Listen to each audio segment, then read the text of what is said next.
Hey, what's up everyone? Raging Golden Eagle here, having way too much fun as always. It's been a little while since I've ripped into some colleges, but now that the perfect opportunity has presented itself, I'm not going to be able to resist going back. Evergreen State College faces $2.1 million budget shortfall, cites enrollment drop, and issues layoff notices. Sounds familiar, doesn't it? Evergreen State College, where have I heard that name before? Well, luckily for you guys, I covered them a few months back. I'll be linking that video in the description box below if you want to see what led up to this mess. But here's the Cliff Notes version.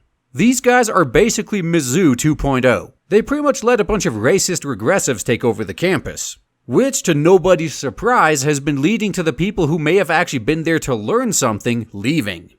Administrators at the Evergreen State College have announced that the embattled school faces a massive $2.1 million budget shortfall, due in part to a drop in enrollment. And the institution has already handed out some temporary layoff notices as officials grapple with balancing the books. Man, who could have predicted this would happen, huh? Who could have guessed that letting the lunatics take over the asylum may have a negative impact on business? In an August 28th memo to the campus community, titled Enrollment and Budget Update, officials report that fall 2017 to 2018 registration is down about 5%. From 3,922 students to 3,713. Doesn't seem like much, does it? And for what it's worth, the entire $2.1 million doesn't come from these slightly over 200 students that are now gone. We're gonna get into that shortly though. But either way, as to the low percentage, at least compared to Mizzou, the problem is that nearly all of the students they lost are non-residents, who traditionally pay much higher tuition to attend. Which is true. Thanks to this school's newfound national attention, they seem to be limited to only local students now. And they say no publicity is bad publicity, huh? But either way, here's where the rest of that $2.1 million shortfall came from. Combined with a shortfall in funding from state coffers to shoulder a mandatory cost of living salary increase and a raise in the general cost of operations, and the school must find a way to resolve a $2.1 million shortfall for the fiscal year that began July 1st, according to the memo. Yet another effect that nobody could have seen coming, right? You turn your alleged institution of higher education into a giant safe space of a zoo, and the government finds it a lot harder to justify spending taxpayer money on it. And this here is the part that I find the most amusing in this article, though. This creates the need for significant budget cuts in the immediate future, the memo states, adding that the university late last month already handed out temporary layoff notices to 17 facility staff members. 17, huh? Was each one of them making a six-figure salary?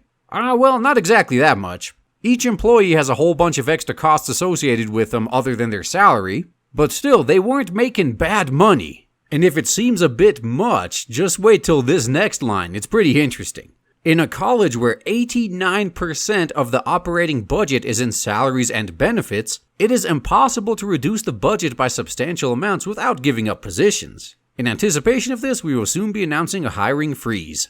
89% of their budget is salaries and benefits. And I'm sure a large chunk of the remaining amount is facilities costs as well. So what the hell exactly are these guys providing the students that they can't just find online, I wonder? But then again, full disclosure, that could just be my personal bias speaking. I'm one of those that's of the opinion that unless you're getting a degree in something that requires access to multi-million-dollar equipment for you to get the education you need, then chances are you could probably just learn it on your own. But that aside, I always love seeing natural selection in action, whether it be at the organizational or individual level.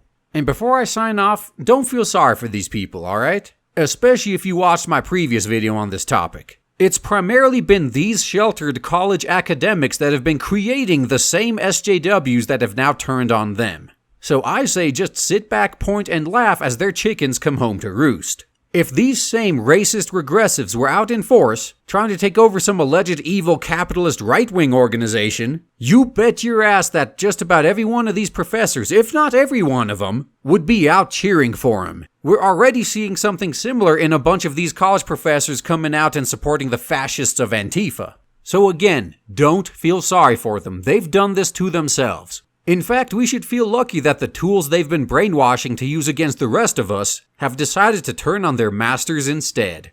That's all I gotta say, guys. Thanks for listening.